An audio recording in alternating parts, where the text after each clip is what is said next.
전 세계가 전염병으로 인해 위기를 맞이하고 있고, 이로 인해 경제 성장률 역시 대부분의 국가가 후퇴하고 있는 실정입니다. 한국 역시 단계적 일상 회복을 시행하자마자 점점 더 확진자가 증가하기 시작하면서 새로운 거리두기를 시행하는 듯 매우 심각한 상황에 처해 있습니다. 이처럼 전 세계가 끝나지 않는 전염병으로 인해 힘들어하고 있지만 유독 일본인들은 한국만을 향해 비난을 퍼붓고 있었는데요. 무능한 한국은 지금처럼 자신들의 정책을 믿고 계속 따라가면 된다. 백신만으로는 이 사태를 멈출 수 없는데 외출이나 외식을 제한하지 않기 때문에 한국의 확진자가 늘어나는 게 당연하다라고 말하며 한국인들을 비꼬듯 비난했습니다. 마치 자신들은 전염병으로부터 완전히 안전하다는 듯이 말이죠. 하지만 일본의 전염병 상황은 한국보다 나쁘면 나빴지 절대 좋은 상황이 아니라는 것 전 세계가 알고 있습니다. 물론 하루 2만 명씩 나오던 지난 올림픽 당시와 비교하면 하루 확진자 수가 두 자릿대로 낮아지기는 했습니다만 일본인들 중 그 누구도 왜 이렇게 갑자기 확진자가 급감하는 상황이 연출되고 있는지에 대한 명확한 설명을 하지 못하고 있으며 여러 가설만이 난무할 뿐이라고 합니다. 지난 13일 일본 매체 YTV는 일본의 전염병 사망자 수가 가장 적은 이유에 대해 일본인들의 신발을 벗는 문화가 실내 바이러스 반입을 낮췄기 때문이라고 주장했습니다. 뿐만 아니라 어릴 때 결핵 예방 접종을 마쳤기 때문이라고 하는 전혀 근거 없는 개변만 늘어놓을 뿐이었습니다. 여기저기에서 일본인들의 검사 수 자체가 매우 적고 통계 역시 수적되고 있다는 말이 쉴 새 없이 나오고 있음에도 불구하고 말이죠. 일본이 한국을 무시하며 무조건 자신들이 더 뛰어나다고 주장하고 있는 건 단순히 방역뿐만이 아니었습니다. 전염병 이후 경제 성장 역시 한국이 따라올 수 없을 정도로 일본이 월등할 것이라고 주장하기도 했었죠. 하지만 일본인들의 이러한 주장에 완전히 반박하는 일본 경제 전문가의 칼럼글이 공개되자 일본인들은 당황할 수밖에 없었습니다. 현 일본 재무성에 해당하는 관료 출신의 원로 경제학자 노구치 유키오 교수는 지난 12일 일본 최대 출판사인 고단샤 발간 경제지인 겐다이 비즈니스에 일본은 20년 후 경제 규모에서 한국에게 추월당한다라는 제목으로 칼럼을 기고했습니다. 칼럼에서는 한국과 일본의 현재와 미래 경제에 대해서 정확히 꼬집고 있었으며 일본이 왜 이렇게까지 추락할 수밖에 없었는지를 설명해주고 있었습니다. 노구치 유키오 교수의 주장에 의하면 먼저 한국과 일본은 1990년대에 맞은 경제 위기에 대응하는 방법에서부터 근본적인 차이가 있었다고 합니다. 그리고 이 때문에 급성장을 맞이한 한국과 달리 현재 일본은 믿을 수 없을 정도로 몰락을 초래할 수밖에 없었다고 분석했습니다. 심지어 이제 일본은 G7에서 퇴출을 우려해야 할지도 모르는 상황이라고까지 언급하기도 했는데요. 오히려 G7 자리는 일본이 아닌 한국이 들어가는 게 맞다고 자신의 생각을 밝히기도 했습니다. 교수가 이토록 당당하게 일본의 몰락을 이야기할 수 있는 이유는 바로 한국이 이미 다양한 지표에서 일본을 앞질렀다고 단언할 수 있기 때문이라고 합니다. 실제로 교수의 말대로 현재 한국은 1990년대 이후 눈부신 경제 발전을 이뤘고 이제는 세계적 선진국으로서 서서히 자리를 잡고 있습니다. 지난 7월 UN 무역개발회의가 한국의 지위를 개발도상국에서 선진국으로 변경했을 정도로 말이죠. 하지만 일본의 경우 한국과는 반대로 1990년대 후반 경제 위기에 빠진 이후 지금까지 경제 하락을 극복해내지 못하고 있습니다. 일본의 경제 전문가가 분석한 경제 위기 대응 과정에서 일본이 한국과 비교되는 점은 한국은 대학에 내실을 기하고 글로벌 역량을 높이면서 경쟁력을 향상시키며 계속된 성장을 거듭했지만 일본은 아무것도 하지 않았다는 점이 매우 크게 작용했다고 언급하기도 했습니다.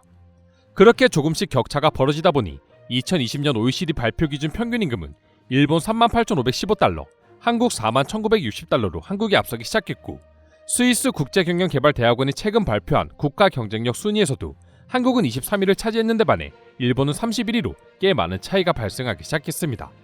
심지어 주식 시가총액 역시 세계 100대 기업 중 한국은 14위에 삼성전자가 올라있지만 일본을 대표하는 토요타 자동차의 경우 고작 36위에 그쳤습니다. 게다가 시가총액 규모 자체도 지난 6월 말 기준으로 각각 4,799억 달러와 2,444억 달러로 무려 2배나 차이 날 정도로 한국과 일본 기업의 격차는 벌어진 상황이죠. 일본의 경우 경제 성장이 멈추기 직전인 1980년대만 하더라도 세계 50대 기업 순위 탑10에서 2위 IBM, 4위 엑슨을 제외한 나머지 8개 자리를 일본 기업이 차지했을 정도이고 50개 순위에서도 절반 이상이 일본 기업일 정도로 엄청난 경제 대응왕을 누렸지만 불과 몇 년 사이에 일본 경제는 완전히 폭락하고야 말았습니다. 그리고 그 위기를 현재까지도 전혀 극복해내지 못하고 있고 때문에 일본인들의 좌절감은 점점 더 커질 수밖에 없었던 것이죠. 해당 칼럼을 읽은 일본인들은 이 상황이 지속되면 일본은 쇠퇴할 것이라는 위기감에 찬성합니다. 비교 대상이 한국이라는 것이 안타깝기는 하지만 한국과 미래를 대비하는 방법에서 이미 우리는 패배한 것입니다. 영어 능력이 아시아 27위인 일본이 현재 GDP 3위라는 것 자체가 이상한 수준이다.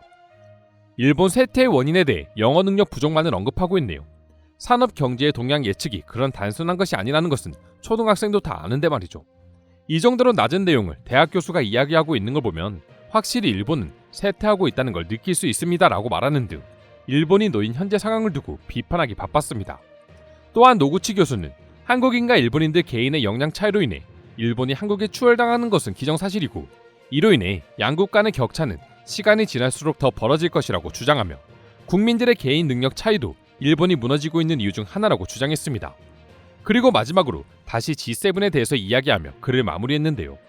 과연 이대로 시간이 흐르면 일본이 지금처럼 G7 회원국으로 계속 남을 수 있을지에 대해 우려를 제기했습니다. 1986년 처음 만들어진 G7은 세계 경제를 견인하는 선진국 모임의 성격을 띠고 있지만 지금 같은 상황에서 일본이 G7 멤버로서 적절하냐는 논란이 일어나도 더 이상 일본은 반박할 수 없다고 단호하게 말했습니다.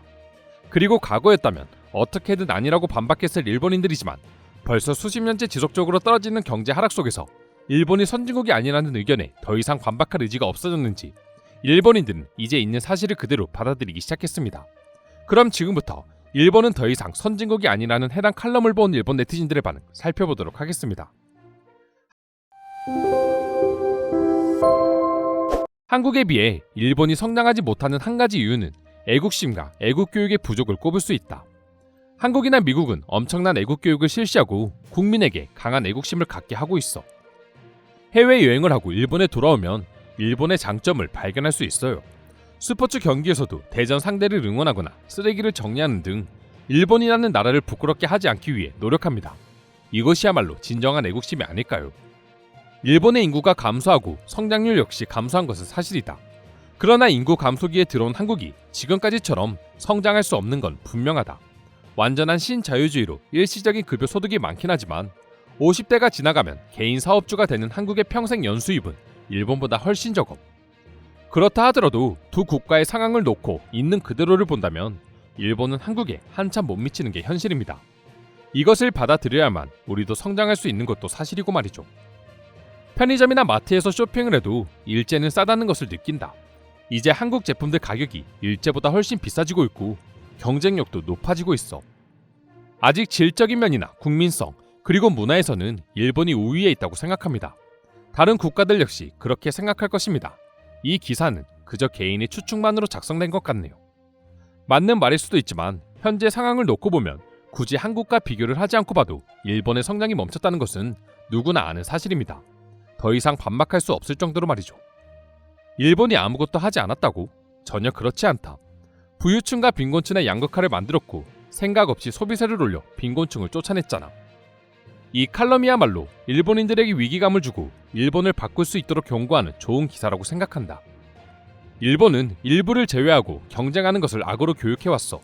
일본의 교육은 뛰어난 인재를 만드는 게 목적이 아니라 비정상적으로 평등주의자를 만드는 게 목적이야. 동일한 교육을 실시해 오다 보니 한국처럼 성장하지 못한 것이다. 지금까지 일본 경제 전문가가 작성한 칼럼 내용을 읽은 일본 네티즌들의 반응 살펴보았습니다. 오늘도 끝까지 영상 시청해주셔서 감사드리며 여러분들의 구독과 좋아요는 영상 제작에 큰 힘이 됩니다. 이상 종크TV였습니다.